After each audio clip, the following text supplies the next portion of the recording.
Here I have XIAOMI Mi 9 SE, and today I'm going to show you how to change keyboard language on this device. So firstly you have to open settings, then you have to go to the additional settings, languages and input, manage keyboards, Gboard settings, languages, add keyboard.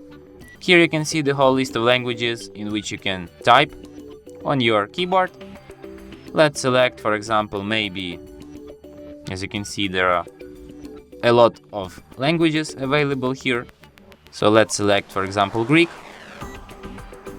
then tap done, and now let's try to write something down in Greek language. And as you can see, now I have Greek layout on my keyboard. And that's it. Thanks for watching.